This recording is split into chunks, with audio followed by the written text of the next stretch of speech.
दोस्तों, क्या आप जानते हैं कि हॉस्पिटल में एमआरआई स्कैन कैसे किया जाता है और क्या एमआरआई स्कैन कराने से इंसान की मृत्यु हो जाती है? और क्या आपको पता है एमआरआई स्कैन कराने में कितना खर्चा होता है और क्यों एमआरआई स्कैन कराते वक्त डॉक्टर आपकी बॉडी से सारी लोहे की चीजें निकाल लेते हैं? और एमआरआई स्कैन करवाना सुरक्षित है भी या नहीं? ये सारे सवालों के जवाब आप जरूर जानना चाहते होंगे। आज के वीडियो में हम आपको एमआरआई स्कैन के बारे में बताने वाले हैं। चलिए शुरू करते हैं। दोस्तों, एमआरआई की full form magnetic resonance imaging होती है, जिसे हिंदी में चुंबकीय अनुनाद इमेजिंग कहते हैं। एमआरआई स्कैन का इस्तेमाल शरीर के हर हिस्से की जांच के लिए किया जाता है, जैसे कि रीढ़ की हड्डी में किसी समस्या का होना, ब्रेन में ट्यूमर का या कैंसर का होना, हड्डियों से जुड़ी किसी चोट और हड्डियों से जुड़ी हुई कई समस्याओं के लिए डॉक्टर्स एमआरआई स्कैन की एडवाइस देते हैं। दोस्तों, अब बात करते हैं इसके खर्चे के बारे में, क्योंकि बहुत से लोग इसके खर्चे को लेकर काफी परेशान रहते हैं। दोस्तों, इसका सही खर्च तो आपको हॉस्पिटल्स में जाकर पता चलेगा, लेकिन हाँ, गवर्नमेंट हॉस्पिटल्स में ये प्राइवेट हॉस्पिटल्स के मुकाबले काफी सस्ता हो जाता है और इसका खर्च आपके स्कैन के ऊपर भी डिपेंड करता है। अगर आपको सिर्फ बॉडी के एक ही पार्ट का स्कैन करवाना है तो ये कम रेट में हो जाता है, लेकिन अगर आपको पूरा बॉडी का एमआरआई स्कैन करवाना है तो उसका खर्चा थोड़ा ज्यादा हो जाएगा। लेकिन अगर फिर भी बात करें एमआरआई स्कैन के एक एवरेज प्राइस की, तो उसको करवाने में 2500 से 25,000 तक का खर्चा आ सकता है और कई मामले में तो उसका खर्चा 25,000 से भी ऊपर चला जाता है। दोस्तों, अब हम आपको बताते हैं आपका सबसे ज्यादा पूछा जाने वाला सवाल, और वो है, क्या एमआरआई स्कैन करवाने के दौरान किसी की जान भी जा सकती है? दोस्तों, एमआरआई स्कैन की पूरी प्रक्रिया के दौरान जान नहीं जा सकती, अगर आप हमारी रूम के अंदर सभी नियमों को फॉलो करते हैं तो। लेकिन अगर आप एमआरआई स्कैन रूम के अंदर की गाइडलाइंस को फॉलो नहीं करते हैं तो इसका आपको काफी भारी खामियाजा भुगतना पड़ सकता है। दोस्तों, अब बात करते हैं कि एमआरआई स्कैन किया कैसे जाता है। इसको करने के लिए पेशेंट को एक मशीन पर सफेद या नीले रंग की एक खास प्रेस को पहनाकर लेटाया जाता है। यहाँ अच्छे से ध्यान दिया जाता है कि पेशेंट के जिस हिस्से का एमआरआई स्कैन होने वाला है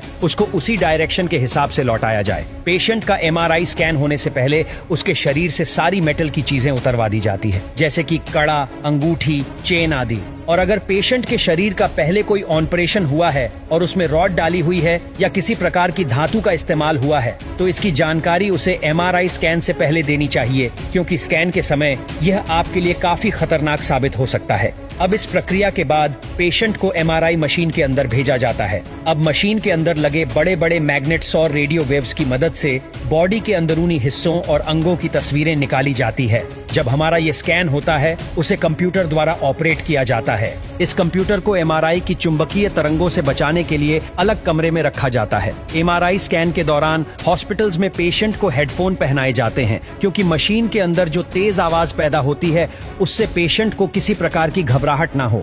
हालांकि कुछ मशीनों में यह आवाज बहुत कम आती है और आवाज कम आने के साथ साथ मशीन में म्यूजिक भी बजता रहता है। ऐसा सिर्फ पेशेंट का मूड नॉर्मल रखने के लिए किया जाता है। वैसे तो एमआरआई स्कैन केवल कुछ ही मिनटों का होता है, लेकिन कई बार पेशेंट को 2-2 मिनट के लिए 3 से 4 बार मशीन के अंदर डाला जाता है। इसी दौरान डॉक्टर्स पेशेंट को कई बार सांस लेने और रोकने के लिए भी कहते हैं। अलग अलग पेशेंट के समस्या पता करने के लिए टाइम थोड़ा आगे पीछे हो सकता है। इस टेस्ट में एक्सरे और सीटी स्कैन की तरह है। रेडिएशन या हानिकारक चीजों का इस्तेमाल कम किया जाता है। दोस्तों, आपको ये तो पता ही चल गया होगा कि एमआरआई स्कैन किया कैसे जाता है। आइए अब जानते हैं कि एमआरआई स्कैन होता क्या है। दोस्तों, एमआरआई स्कैन सबसे आधुनिक और बॉडी के अंदरूनी हिस्सों की तस्वीरें लेने वाली अभी तक की सबसे अनोखी टेक्नोलॉजी है। इस मशीन से डॉक्टर्स ऑपरेशन करें और शरीर के अंदर किसी उपकरण को पहुंचाए बिना ही शरीर के हर एक अंदरूनी अंग को काफी सटीकता से देख सकते हैं, जिसके बाद डॉक्टर शरीर में हुई छोटी से छोटी समस्या का काफी आराम से पता लगा सकते हैं। इसी के साथ एमआरआई स्कैन बीमारी के इलाज में भी मदद करता है, क्योंकि इससे यह भी पता चल जाता है कि शरीर में इलाज का असर हो रहा है या नहीं, और पेशेंट को जिस बीमारी की दवा दी जा रही है वो दवा उस बीमारी पर कितने अच्छे से असर कर रही है। दोस्तों, जब हम कुछ सोचते हैं या कुछ काम करते हैं तो हमारा दिमाग किस तरह काम करता है, एमआरआई स्कैन की सहायता से ये भी पता किया जा सकता है। बाकी हम सोते हैं तो हमारे दिमाग का कौन सा हिस्सा ज्यादा एक्टिव है, हमारे दिमाग की छोटी बड़ी हर एक हलचल के बारे में एमआरआई स्कैन द्वारा पता किया जा सकता है। दोस्तों, अब हम आपको बताते हैं कि इससे करवाते समय कौन सी सावधानियां बरतनी चाहिए। एमआरआई स्कैन करने से पहले डॉक्टर्स पेशेंट के शरीर से सभी मेटल की चीजें उतारने के लिए बोलते हैं। जैसे हमने पहले भी आपको बताया, क्योंकि एमआरआई स्कैन मशीन की चुंबकीय क्षमता बहुत ज्यादा होती है, जो कि धातु की चीजों को अपनी ओर खींचती है। इसलिए अगर आपका कोई ऑपरेशन हुआ है या सर्जरी हुई है तो आप अपने डॉक्टर को इसके बारे में पहले ही बता दें। इसके अलावा एमआरआई स्कैन करवाने से पहले अगर आप स्वस्थ महसूस नहीं कर रहे हैं तो ये भी आपको अपने डॉक्टर को बताना चाहिए और मोस्ट इंपोर्टेंट एमआरआई स्कैन करवाते समय कई लोगों के दिमाग में कंफ्यूजन पैदा होती है कि इसको करवाने से पहले खाना खाना चाहिए या नहीं। तो आपको बता दे, ये आपके डॉक्टर्स पर निर्भर करता है कि वो क्या कहते हैं। कई केसेस में डॉक्टर्स टेस्ट से 4 घंटे पहले कुछ भी खाने की सलाह नहीं देते और कई केसेस में डॉक्टर्स एमआरआई स्कैन से पहले ज्यादा पानी पीने की सलाह देते हैं। लेकिन ये सब पेशेंट की बीमारी और डॉक्टर्स पर डिपेंड करता है। इन सब के अलावा अगर किसी महिला का एमआरआई स्कैन होने वाला है और वह प्रेग्नेंट है तो उसे अपने डॉक्टर को इसके बारे में जरूर बताना चाहिए, क्योंकि उसके गर्भ में पल रहे बच्चे के लिए एमआरआई स्कैन के दौरान निकलने वाली रेडियो वेव्स काफी खतरनाक साबित हो सकती है। दोस्तों, अब ऐसा नहीं है कि डॉक्टर्स को जब कोई बीमारी समझ नहीं आती तो वो पेशेंट को फुल बॉडी का एमआरआई स्कैन करवाने के लिए बोलते हैं। कई बार डॉक्टर्स पेशेंट की बीमारी के हिसाब से एमआरआई कराने की सलाह देते हैं और कई बार डॉक्टर्स पेशेंट को पर्टिकुलरली उस पार्ट का या उस ऑर्गनस का स्कैन करवाने के लिए रिकमेंड करते हैं जिसमें उनको उनके मुताबिक कोई समस्या लगती है। दोस्तों, अब हम आपको बताते हैं कि एमआरआई स्कैन और सीटी स्कैन में अंतर क्या होता है।